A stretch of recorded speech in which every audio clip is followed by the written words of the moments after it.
Bom dia, Igreja Central de Curitiba. Que tamanho amor, o amor do Senhor Jesus. Mesmo sabendo quem eu sou, em humilhação, deixou o céu, deixou a glória. A exaltação do Senhor é muito diferente, porque Ele se exalta na humildade, na humilhação. Ele é Senhor servindo. E Ele nos dá o exemplo para que nós sigamos. Acho que a gente podia cantar de novo, né? Mesmo assim, em humilhação, morrendo só, pensando em mim, foi maior. Amém? Que maravilha. Você está feliz hoje? Levanta a mão. Quem está feliz? Quem não é membro dessa igreja aqui? Levanta a mão, quero ver. Puxa vida, quanta gente. E lá para cima tem? Tem também? O pessoal também consegue chegar lá em cima, né? Levanta de novo a mão. Você que é da igreja, olha para o lado aí, ó. Já olhou? É hora de quê agora? Hora de abraçar, hora de cumprimentar. Hoje é sábado da família. Hora de chamar para ir almoçar na sua casa.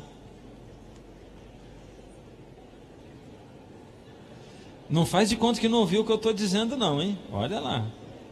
Deixa o povo ir embora assim não, com fome. Que maravilha. Não deixa ninguém sair daqui sem ser cumprimentado e abraçado. Sorriso. Um abraço. Que maravilha. Tem gente que aproveita até para trocar receita nessa hora, né? O assunto vai. Mas é bom, essa é a hora. Hoje é sábado da família. Hoje se todo sábado é dia de festa, hoje é dia de festão, né? Festão. Porque hoje a gente fica com a família, uma família com a outra, né? Juntam as famílias e a gente passa assim. Eu quero preparar a igreja e convidar vocês já para no quarto sábado de julho, que vai ser o mês de férias, né? Então no quarto sábado de julho, que vai ser o sábado da família, nós vamos terminar o sábado com um pôr do sol ali no Parque Tingui, tá bom? Então você já se prepara, vão almoçar juntos e de tarde a gente vai se reunir ali por umas 4:30 da tarde, mais ou menos. Vamos fazer uma caminhada ali no parque, todo mundo. Então pode levar bicicleta, skate, patins, né? E, irmão Darcy, pode levar seu skate, tá bom?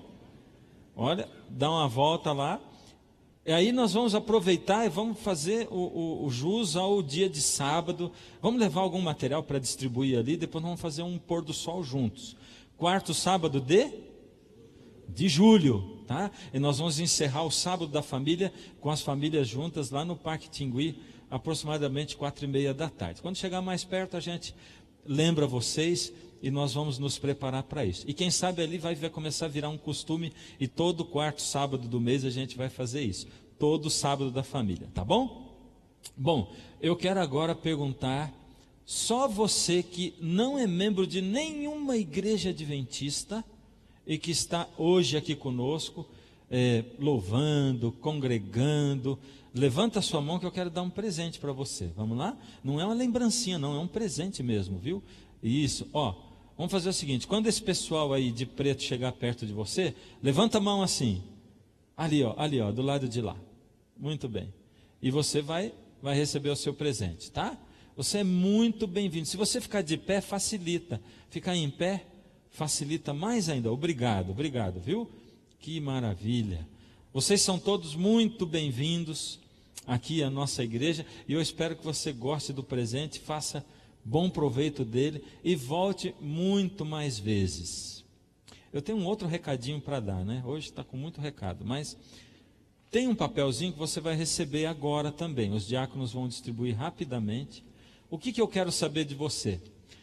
No clamor, aos domingos à noite, nós estamos agora com mais de 100 pessoas para estudarem a Bíblia conosco, tá? E ao termos tanta gente estudando a Bíblia assim, muitas delas não vêm para a classe bíblica. Então, nós precisamos de pessoas que se disponham a estudar a Bíblia com elas, tá? E nós queremos utilizar você, porque ao dar estudo, a gente que é beneficiado, né? Eu tomei gosto por estudar a Bíblia, dando estudo bíblico. Nós começamos aí, Maricel e eu tínhamos 16 anos, e a gente já namorava, e a gente saía para dar estudo bíblico. E fui aprendendo a estudar a Bíblia, dando estudo bíblico. Então, aqui você vai ver, tem algumas perguntas, veja qual é o seu caso. Se você já deu estudos, alguma vez, nós queremos saber, checar. Se você gostaria de dar, ou se você deu e não gostaria de dar, não tem problema. Mas levante a mão se você já deu estudo bíblico, ou se você não deu, mas gostaria de dar, ou se você já deu estudo, mas ainda não gostaria de dar. Levanta a mão e receba esse papel, por favor, tá? Isso, para ajudar a gente, nós estamos precisando de conhecer você, fazer contato. Se você nunca deu estudo, nós temos um ministério que vai guiar você e vai ajudar você a dar estudos. Enquanto o pessoal recebe, eu vou dizer uma outra coisa. Nós estamos criando um outro ministério maravilhoso. Temos muitas perguntas que chegam por internet e gente que quer estudar a Bíblia pela internet. Então, eu conversei na Novo Tempo, eles deram para mim todos os arquivos de respostas que eles dão para perguntas bíblicas. Então alguém pergunta, precisa usar o véu dentro da igreja ou não? Então tem uma resposta bíblica, né? A lei foi abolida, sim ou não? Tem uma resposta bíblica. Eu peguei todo esse arquivo, são muitas, mais de 2.000 respostas, e nós temos aqui, vamos formar um ministério de respostas. Então, a pessoa só entra lá, vê a pergunta, é sobre o véu, dá uma lidinha ali, essa que se encaixa e manda para a pessoa. Internet, tá? Esse é um outro ministério que vai aparecer. Daqui a pouquinho ele começa. E o outro ministério que vai acontecer daqui a pouco é o como deixar de engordar. É verdade. Engordar não é engraçado não, gente. É triste. Então, esse ministério vai aparecer também. Já está quase pronto, é uma coisa fantástica. E nós queremos servir a igreja e a comunidade com esse ministério. Vou trazer centenas de balanças e vou pesar todos vocês. E eu também. E nós vamos entrar nessa daí, tá bom? Eu não vi nenhum, tá bom, mas tá bom sim. Bom, os diáconos ainda estão terminando de distribuir, mas eu quero convidar você para nós orarmos antes de abrirmos a palavra do Senhor, para que o Espírito possa nos conduzir através da sua palavra. Feche os olhos.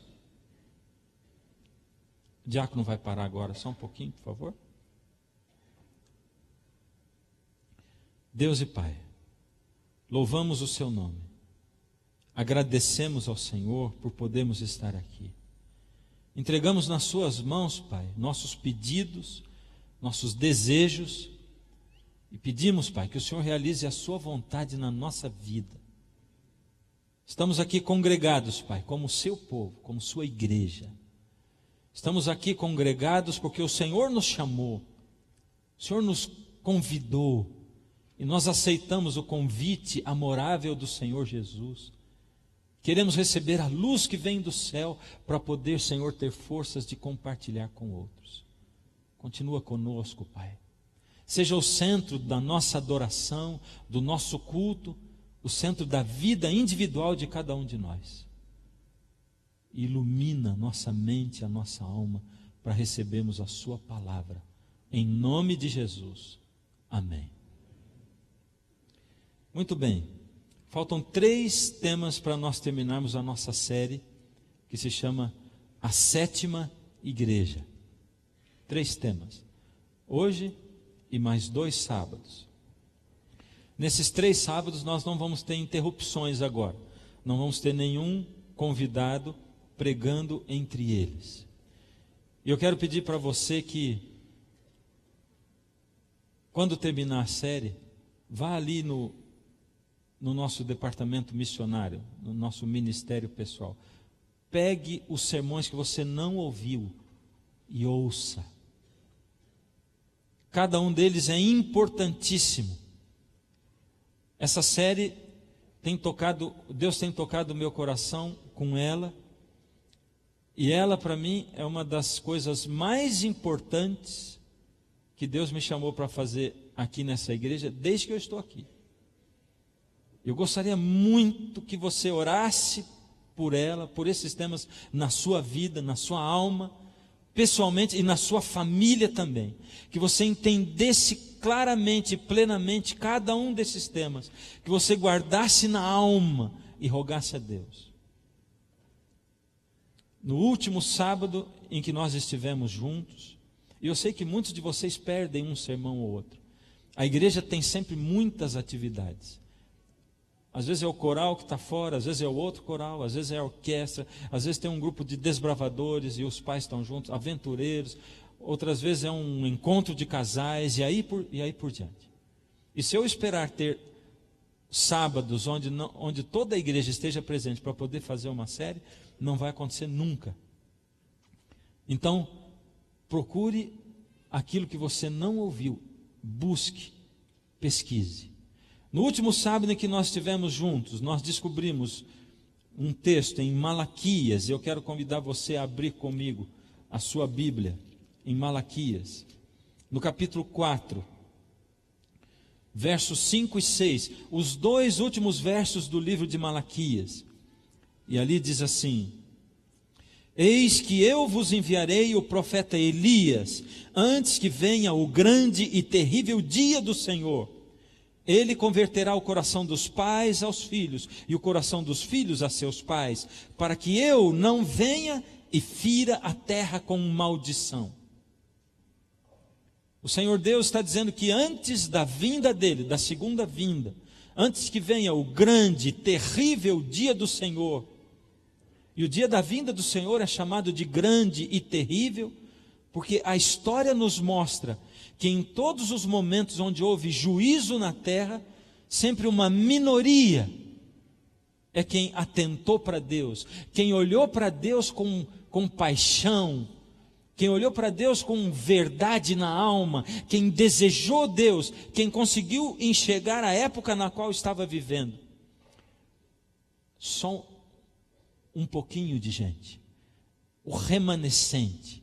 E o remanescente é o resto de gente dentro do povo de Deus. O remanescente não é só um restinho de gente no mundo, mas é um resto de gente no meio do povo de Deus. Quando os 3 amigos de Daniel recusaram-se a ajoelhar e adorar aquela imagem, aquela estátua que Nabucodonosor tinha sido feita, milhares de pessoas do povo de Israel tinham sido levadas para o cativeiro babilônico, e elas estavam diante daquela imagem junto com os 3 amigos de Daniel. Mas dentre todas as pessoas que estavam ali, inclusive os do povo de Deus, somente os 3 companheiros de Daniel recusaram-se a ajoelhar, só os 3. Outros do povo de Deus se ajoelharam e adoraram aquela imagem, aquela estátua. E quando a gente pensa nisso, pensa que é uma coisa boba, mas você fica imaginando a pressão que havia ali no lugar. A pressão, todos chamados para aquela inauguração. O arauto passa e diz assim: todos devem se ajoelhar, se não se ajoelhar vão para a fornalha de fogo ardente. A música toca, o louvor começa. O louvor do inimigo, e todos se ajoelham, e 3 ficam em pé. Por isso aqui diz, antes que venha o grande e terrível dia do Senhor, porque vai haver sim uma multidão salva por Deus lá nos céus, os sinceros e fiéis dele, que viveram durante todos os 6.000 anos de história desse mundo. Contudo, a multidão dos perdidos será muito maior. Muito maior. Por isso ele será um dia grande e terrível. Mas Deus diz que antes que venha esse dia, Ele vai enviar para a terra, ou sobre a terra, o profeta Elias. E nós estudamos e vimos que na Bíblia há 3 Elias. O primeiro Elias, o Elias de fato, que veio para trazer uma mensagem de juízo para o rei Acabe. numa época em que o povo de Deus tinha se afastado de Deus e tinha se corrompido completamente. O segundo Elias, quem foi? Vamos lá, igreja, quem foi o segundo Elias? João Batista. E o Senhor Jesus disse: e se vocês querem reconhecer, ele mesmo, João Batista, foi Elias, mas vocês o desprezaram. E João Batista veio, como diz a palavra de Deus, no espírito e virtude de Elias, trazendo uma mensagem severa. O reino de Deus está próximo. O reino de Deus está próximo. E o reino de Deus foi instaurado quando o Senhor Jesus nasceu, morreu e ressuscitou, e quando o Espírito de Deus desceu sobre a terra. Aí sim, a promessa tinha sido cumprida. A dívida tinha sido paga, aceita diante do céu. Contudo, como essa é uma profecia que tem aplicação dupla, o Senhor Deus diz: haverá um outro Elias. E nós encontramos a missão desse Elias, assim como a missão de João Batista era preparar o caminho do Senhor. O Senhor Jesus, lá em Mateus 24:14, ele diz o quê? E este evangelho do reino será pregado a todo mundo para testemunho a todas as nações, e então virá o fim, e então virá o grande e terrível dia do Senhor. Antes, o evangelho tem que ser pregado a todo mundo para testemunho a todas as nações, e aí virá o grande e terrível dia do Senhor. Agora abre a sua Bíblia em Apocalipse, no capítulo 14. Apocalipse capítulo 14. A mesma descrição que o Senhor Jesus fez em Mateus 24:14, do anjo voando pelo meio do céu, o mensageiro, a mesma palavra ageloi que foi usada para João Batista: eis aí envio diante de ti o meu mensageiro, o meu ageloi, agora é usado aqui. Vi outro anjo voando pelo meio do céu, anjo ageloi. Eu vi outro mensageiro voando pelo meio do céu, tendo um evangelho eterno para pregar aos que se assentam sobre a terra e a cada nação, tribo, língua e povo. Esse anjo voando no meio do céu, tendo o evangelho eterno para pregar a toda tribo, língua, povo e nação.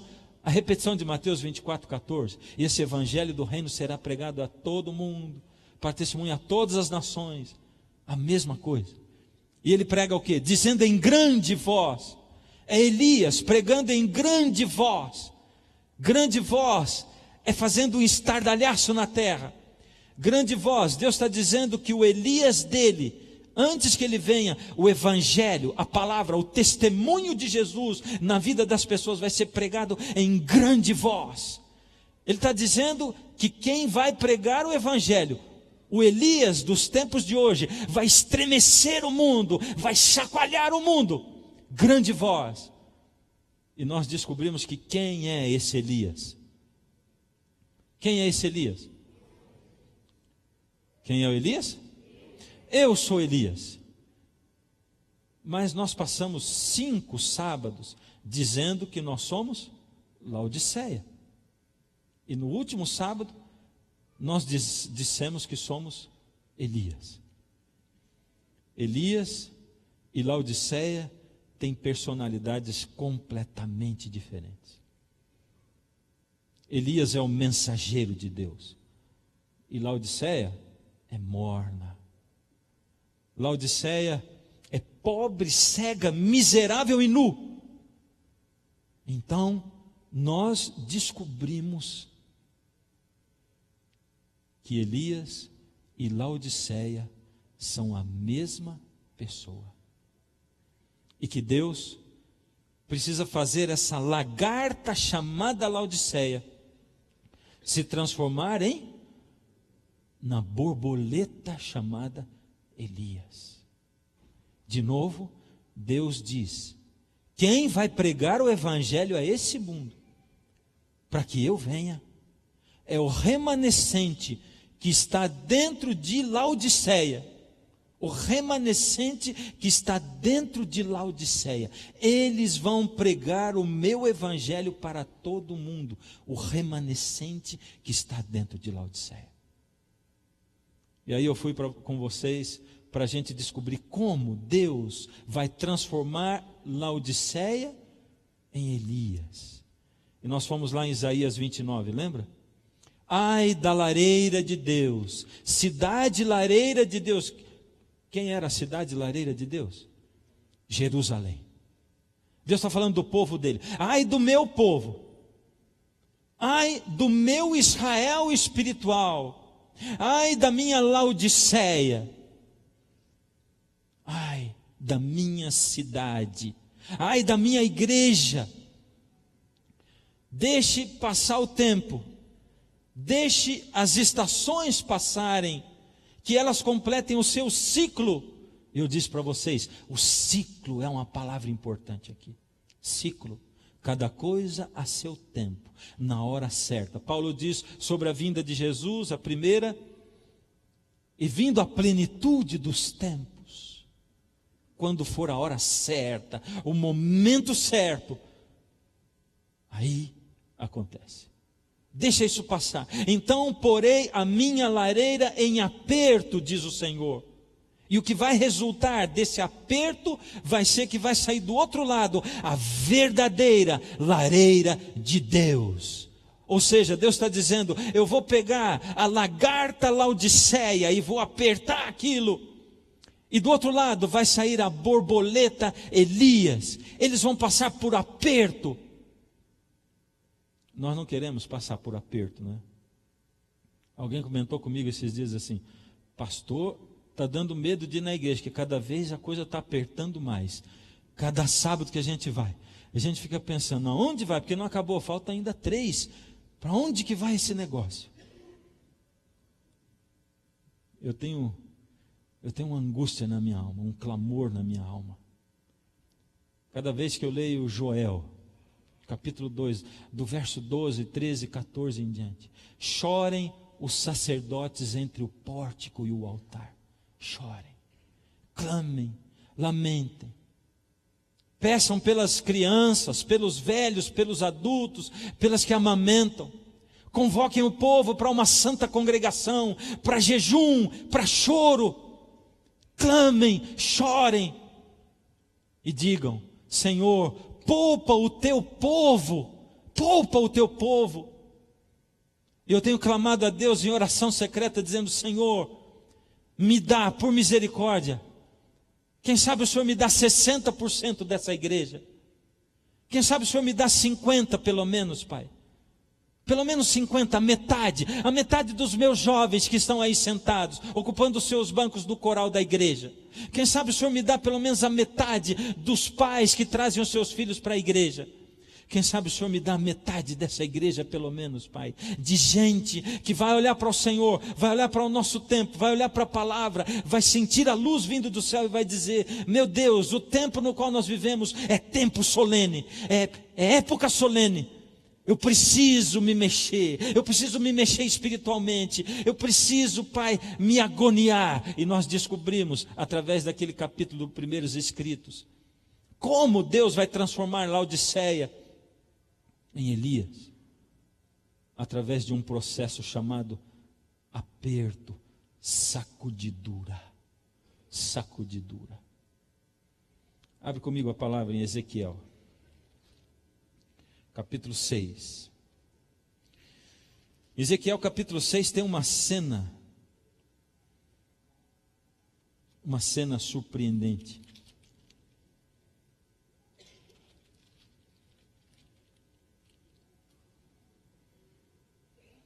Ou melhor, capítulo 9. Ezequiel, quando eu leio Ezequiel, o meu coração se aperta já. Porque aqui no capítulo 3 tem um subtítulo que se chama O Atalaia de Israel. No verso 17 diz assim, Filho do homem, eu te dei por atalaia sobre a casa de Israel. Capítulo 3, verso 17. Da minha boca ouvirás a palavra e os avisarás da minha parte. 3:17, 18 agora. Quando eu disser ao perverso, certamente morrerás, e tu não avisares e nada disseres para o advertir do mau caminho, para lhe salvar a vida, esse perverso morrerá na sua iniquidade, mas o seu sangue da tua mão o requererei. Mas se avisares o perverso, e ele não se converter da sua maldade e do seu caminho perverso, ele morrerá na sua iniquidade, mas tu salvaste a tua alma. E quando eu leio isso, eu digo: Senhor, eu não quero simplesmente salvar minha alma, eu quero essa igreja para mim. O Senhor me colocou aqui, o Senhor me colocou aqui como atalaia, para anunciar. Eu estou anunciando, Senhor. Então chacoalha esse povo, chacoalha, Senhor, esses pais, chacoalha essas crianças, chacoalha esses jovens, que pensam ainda que são jovens demais. Quando o Senhor chamou Daniel jovem, o Senhor chamou Samuel mais jovem ainda, o Senhor chamou Davi jovem. Eles têm entendimento, eles sabem escolher, eles são responsáveis pela alma deles, Senhor. Chacoalha, Senhor. E aí eu vou para o capítulo 9. E no capítulo 9 aqui está escrito o seguinte. Verso 1. Então ouvi que gritava em alta voz dizendo: chegai-vos vós, executores da cidade, cada um com a sua arma destruidora na mão. Eis que vinham 6 homens a caminho da porta superior, que olha para o norte, cada um com a sua arma esmagadora na mão, e entre eles um outro, certo homem vestido de linho, com um estojo de escrevedor à cintura. Entraram e se puseram junto ao altar de bronze. Eu vou colocar você dentro do contexto. O povo de Deus tinha negado a Deus seguidamente, vez após vez.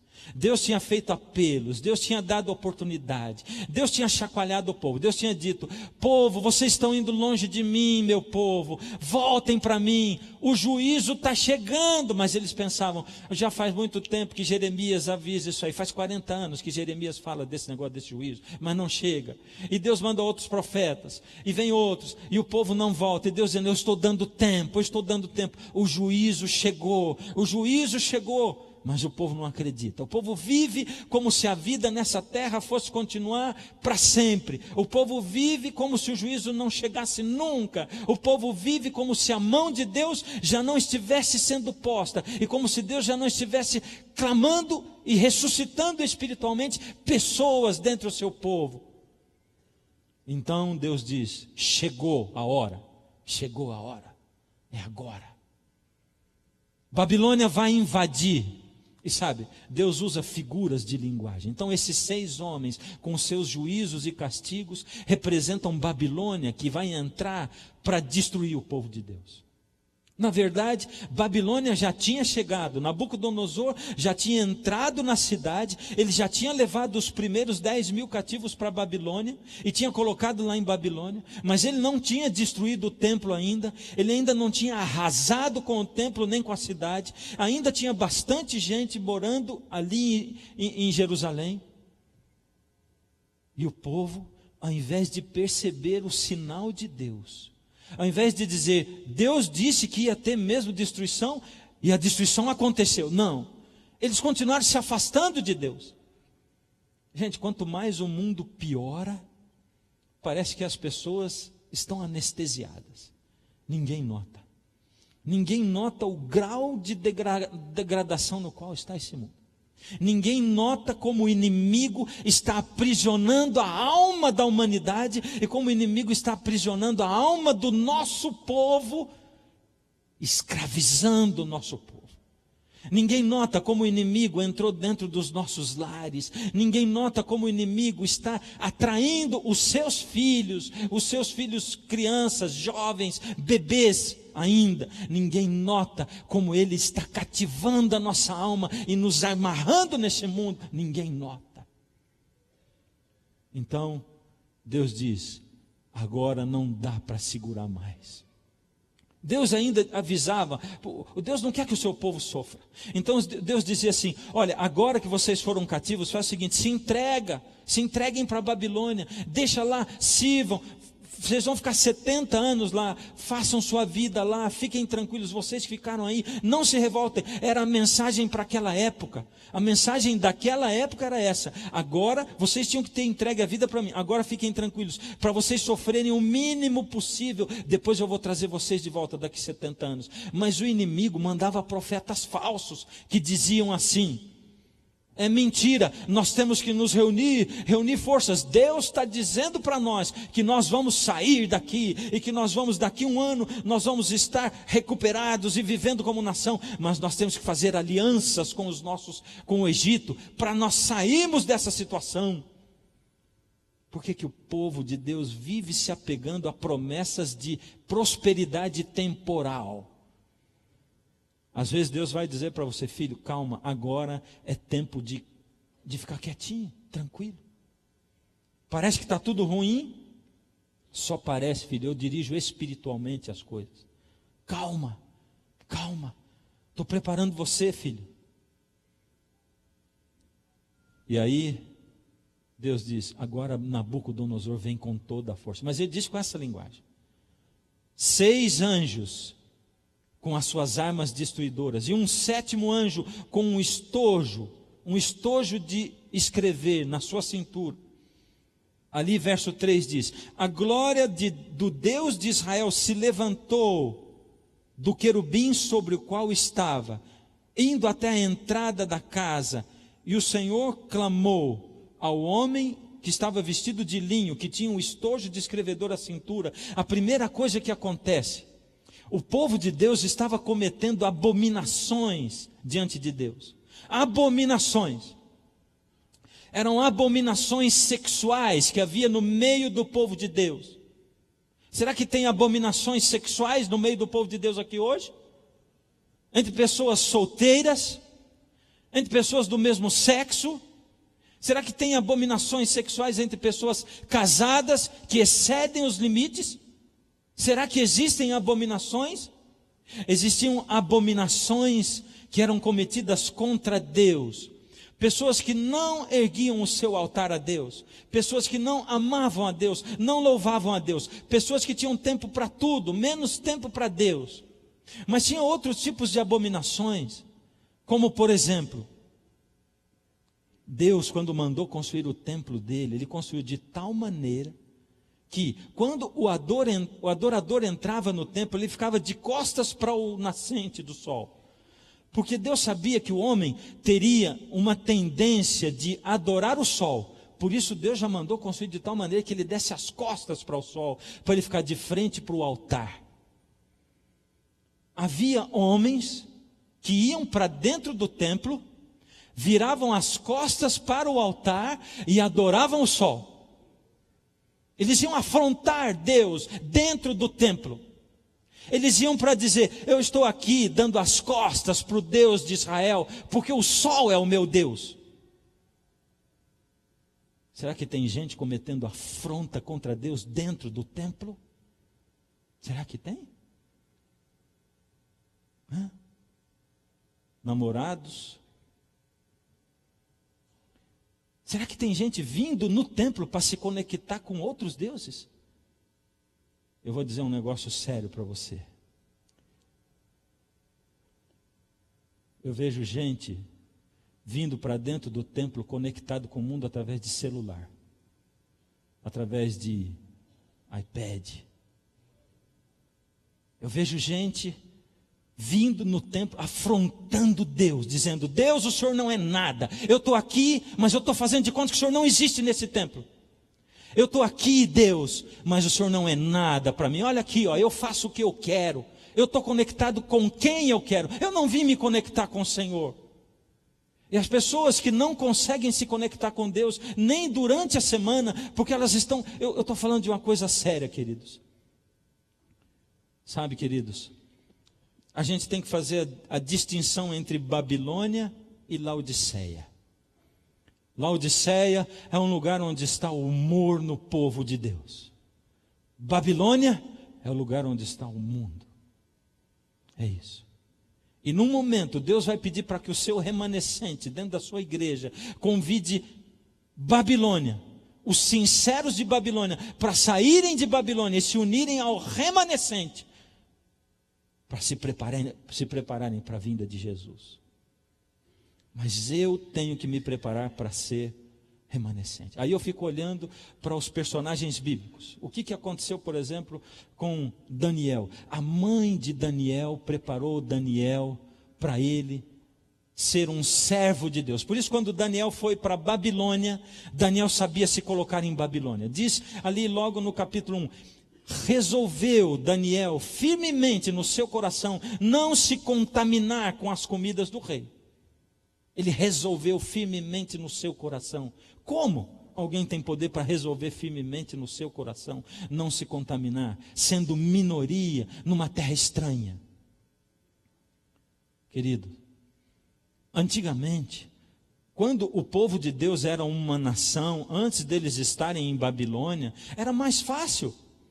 Porque, embora eles estivessem cercados de nações pagãs, mas eles tinham a nação deles, o governo teocrático deles, eles tinham Deus dirigindo a nação, e homens de Deus que um se juntava com o outro, se esquentavam espiritualmente e oravam, e eles se reuniam, e ali estava o templo e tal.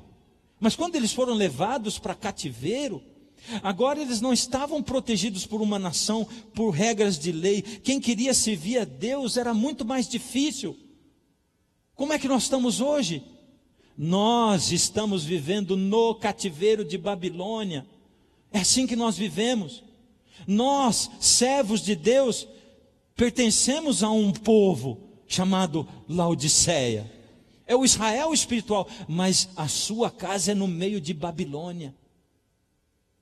Você está preparando o seu filho para viver no cativeiro babilônico? Você está preparando? Ou será que a gente tem que ficar implorando para você trazer o seu filho na escola sabatina? Você está preparando o seu filho para viver no cativeiro de Babilônia? Ou será que a gente tem que implorar você, para você levá-lo nos aventureiros, nos desbravadores, ou no ensaio do coral? Você está preparando a sua vida para viver no meio de Babilônia? Você está fechando, construindo paredes espirituais ao redor?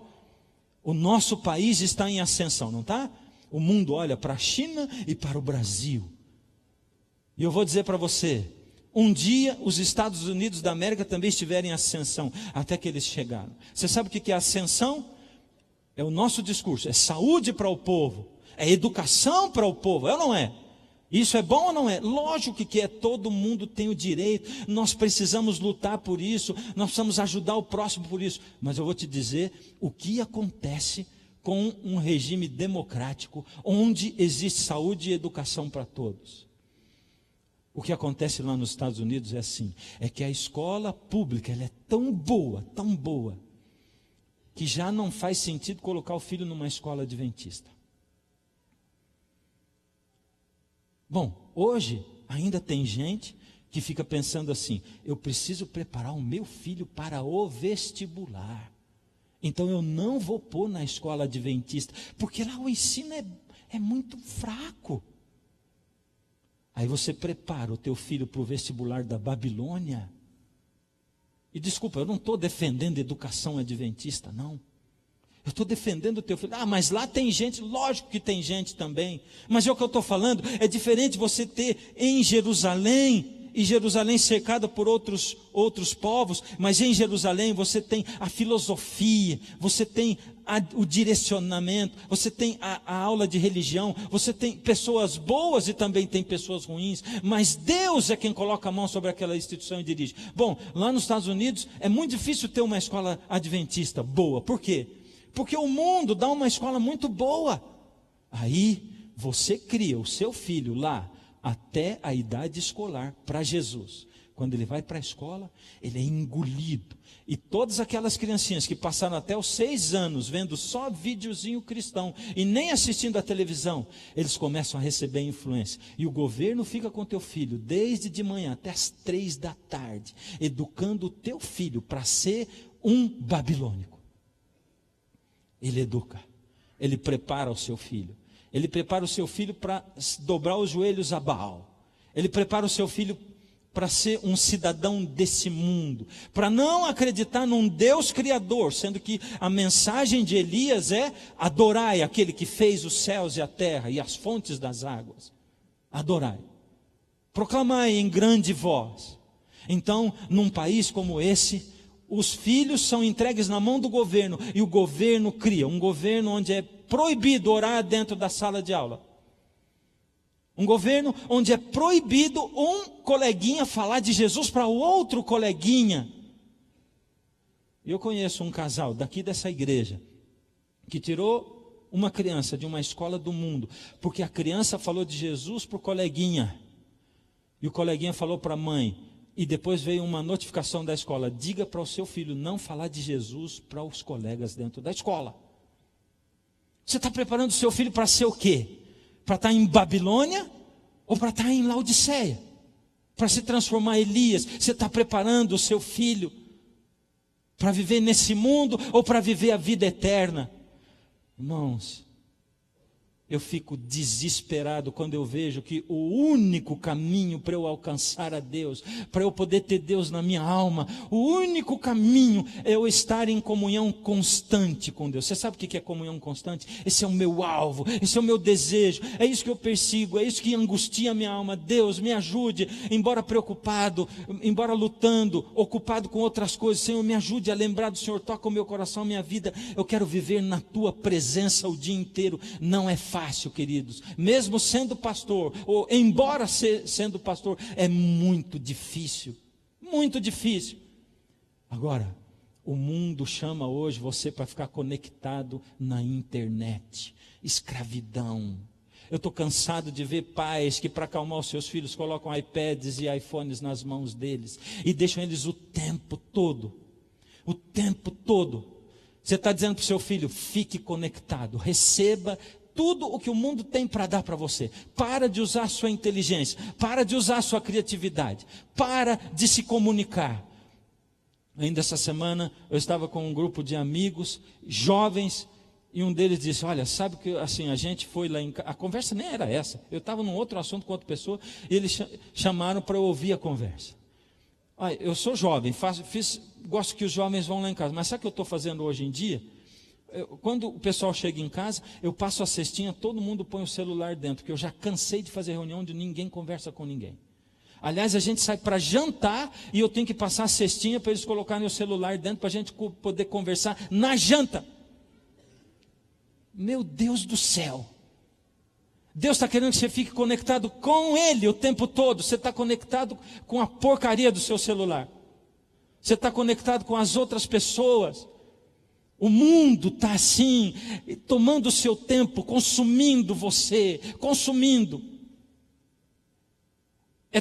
É tradução ou é sinal de eficiência aquele que responde às suas mensagens na hora. Puxa, eu mando tal pessoa a mensagem, responde na hora.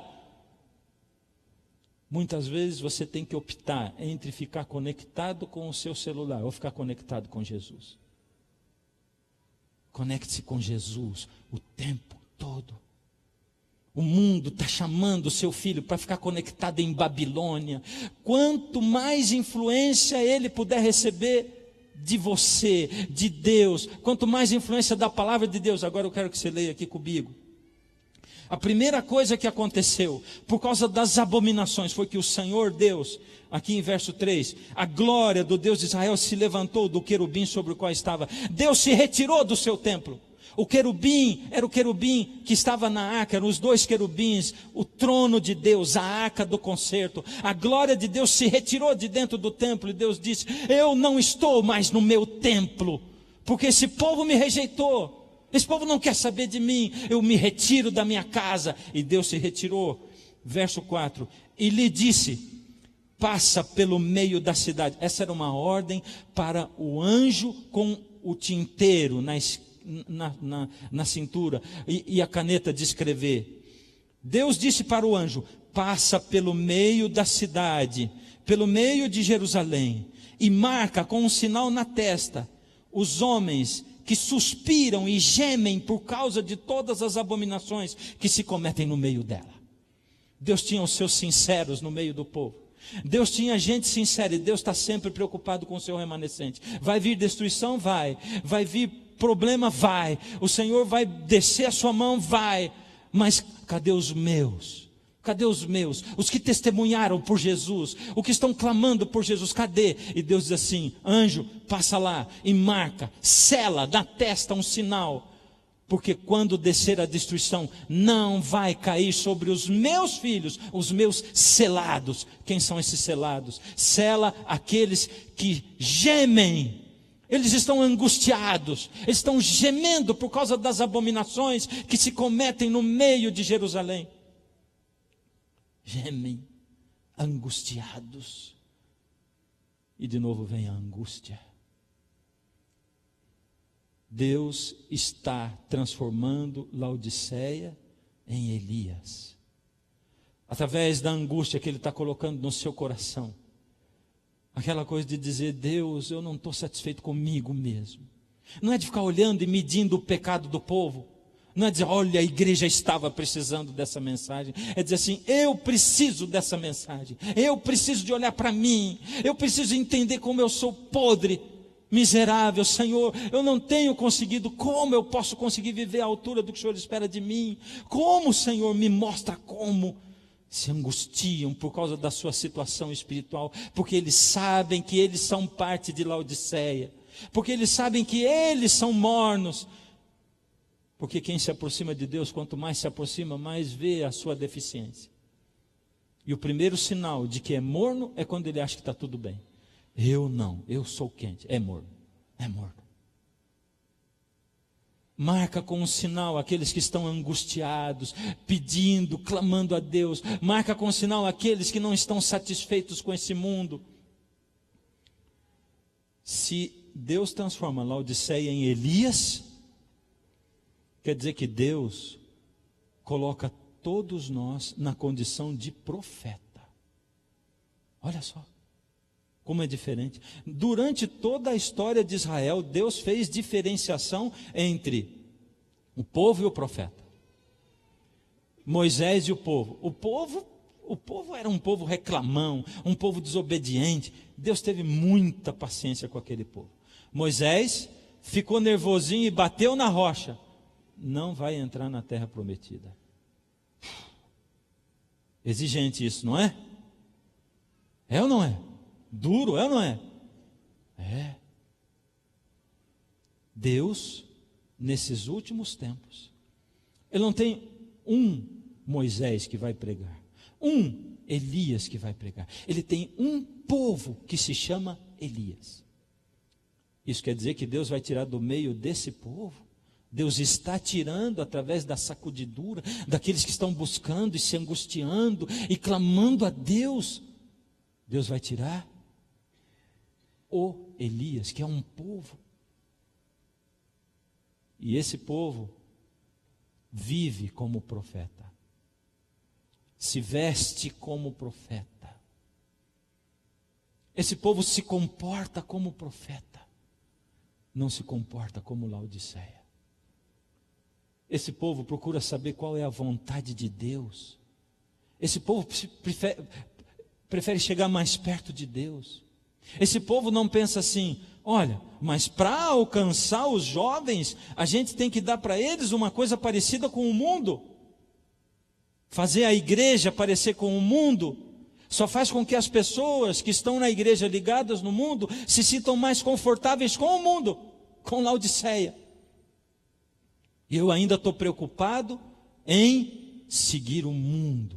Quanto mais eu puder transformar a minha igreja parecida com o mundo, melhor, porque eu vou ficar mais confortável dentro da minha igreja, porque ela vai ser o mundo dentro de uma carapaça cristã. Deus não espera que a minha igreja se pareça com o mundo. Deus espera que a minha igreja seja sal. Deus espera que eu seja sal através da maneira como eu me visto, como eu me comporto, através da música que eu escuto e da música que eu canto. Deus espera que eu transpire Deus. Deus espera que eu viva ligado nele e conectado nele. E o que acontece com isso? Acontece que eu não autorizo ninguém a reparar na roupa do outro, nem na comida do outro, e Deus não autoriza ninguém a isso. Deus não autoriza ninguém a reparar no que o outro come, no que o outro veste, no que o outro faz. Isso é para você olhar para a sua vida em particular. Deus não autoriza ninguém a ficar medindo o outro. Deus não autoriza ninguém a meter a colher na vida do outro. Ninguém.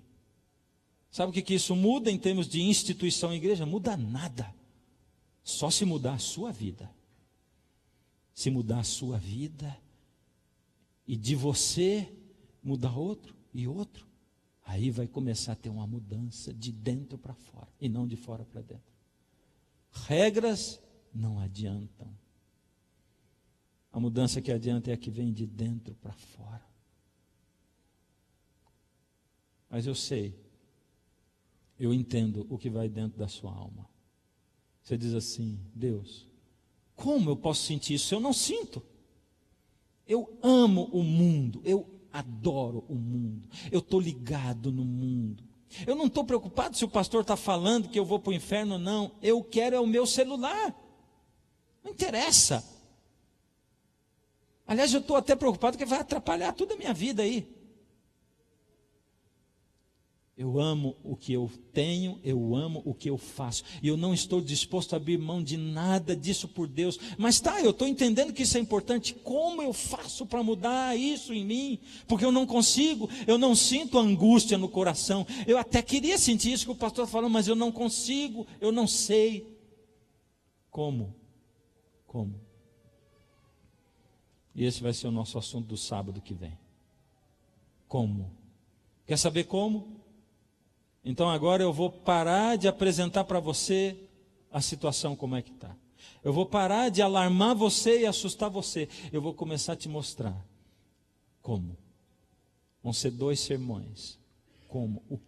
Como eu posso fazer para que Deus mude a minha situação, para que a minha situação mude, para que Deus possa entrar no meu coração. O que eu posso fazer?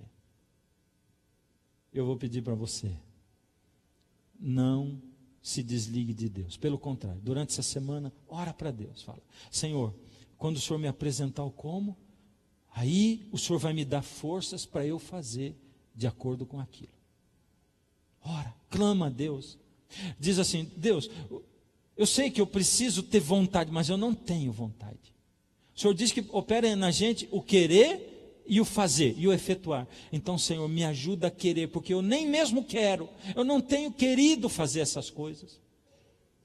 Me ajuda, Senhor, porque eu quero querer. Hoje, a minha oração a Deus por você é para que você queira, tenha desejo, tenha vontade. Para que você coloque a mão na sua cabeça e pense. Para que você coloque a mão no coração. Para que você diga: Senhor, eu quero ser um servo teu. Porque, como eu tenho dito, alguns perguntam: você está feliz na Igreja Central de Curitiba? Estou muito feliz. Até agora eu estou muito feliz. Porque a gente construiu um monte de celeiros. Eu tenho falado isso. Ministérios. O povo parece estar motivado para trabalhar. Não todo mundo. Não todo mundo. Infelizmente, não todo mundo. Nós continuamos não sendo o povo do advento e sendo o povo do evento. A gente adora um evento. Por isso, se você convocar para trabalho, você convoque para um final de semana. Porque se forem 3, no terceiro, quem foi no primeiro deixa de ir. É assim. Mas tem um monte de gente trabalhando e envolvida. Trabalho tem para todo mundo. Tem um monte de ministério, um monte de coisa? Tem. Agora, isso são métodos. Isso são programas. Um monte de gente tem método. Falta o poder. O poder. E eu quero descobrir dentro da minha igreja quem quer poder. O poder do Espírito. Eu quero descobrir dentro da igreja para a qual Deus me mandou. Eu quero descobrir quem deseja Deus com toda a sua alma, com todo o seu coração, de todo o seu entendimento, com todas as suas forças. E eu, nessa semana, vou estar orando por você intensamente, para que Deus fale na sua alma, para que você clame. Se você, pai, nunca orou, e você diz assim, mas eu nunca orei tanto, e eu fico até com vergonha, agora vou começar a me ajoelhar. Não tenha vergonha. 4 anos e meio atrás, eu tive que fazer uma reunião com os meus filhos. Eu disse para eles, eu tenho que pedir perdão para vocês. Isso foi 4 anos e meio atrás. Porque vocês até hoje não me viram ajoelhado tempo suficiente para impressionar a vida de vocês. Eu não fui visto ajoelhado tantas vezes. Foram poucas vezes que vocês me viram ajoelhado. Vocês não me viram também lendo a Bíblia tantas vezes quanto eu gostaria ou quanto deveria ser. Vocês não me ouviram falando de Jesus durante o dia tanto quanto vocês precisariam ter ouvido. Vocês já são moços. Eu quero pedir perdão pelas vezes em que vocês não me viram lendo a Bíblia, pelas vezes em que vocês não me viram ajoelhado. Eu quero pedir perdão pelas vezes em que eu fiz um monte de coisas com vocês, menos chamar para um culto dentro de casa, dentro do nosso lar. Eu quero dizer que Jesus está entrando no meu coração e eu estou permitindo. Não vou obrigar vocês a nada, mas não esperem que eu faça as mesmas coisas que eu fazia com vocês antes.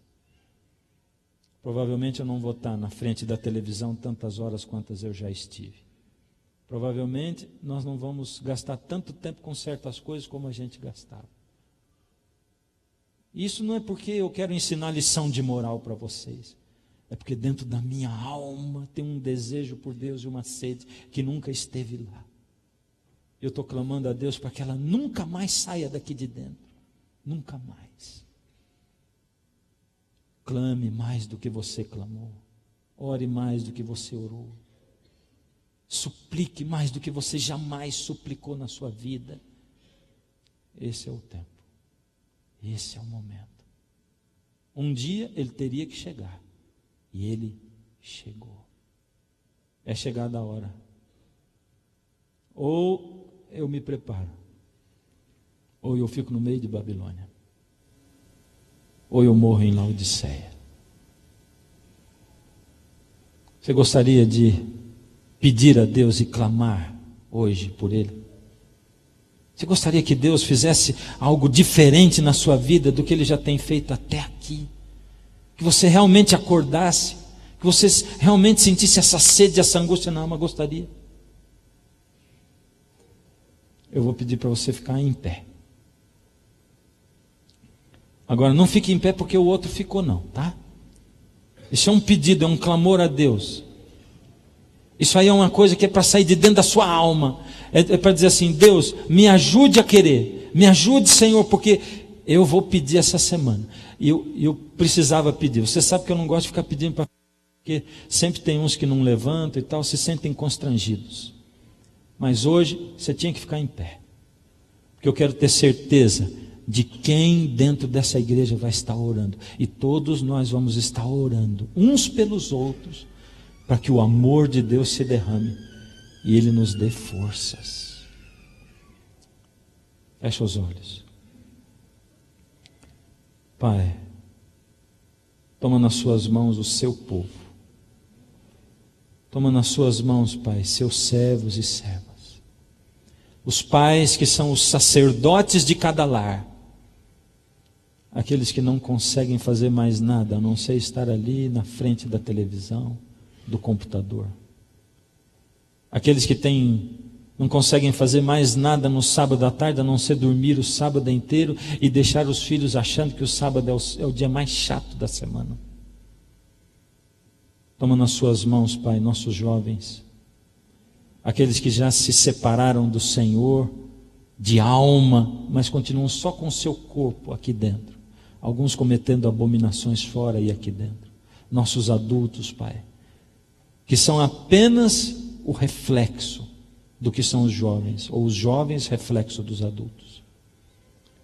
Toma nas suas mãos os tantos que se angustiam, Pai, Mas de uma maneira geral, Pai, esquece tudo isso que nós somos, porque nós entregamos nas suas mãos. Confessamos que temos sido isso e pedimos, Pai, nos transforma por misericórdia. Não temos poder, Pai, para mudar a nossa vida, não conseguimos, sabemos que devemos, mas não conseguimos, Pai. Ao o Senhor nos mostrar o caminho, nos dá o seu Espírito, a força dele para mudar, Pai, para que possamos ter a vida transformada. Ó Pai, nós não somos nada sem o Senhor, carecemos da sua glória na nossa vida. Por isso nos entregamos. Tal qual estou, eu venho a ti. Aceita-me, ó Salvador. Confiante sou em teu amor, ó Salvador, me achego a ti. Em nome de Jesus, amém. Deus abençoe, pode sentar.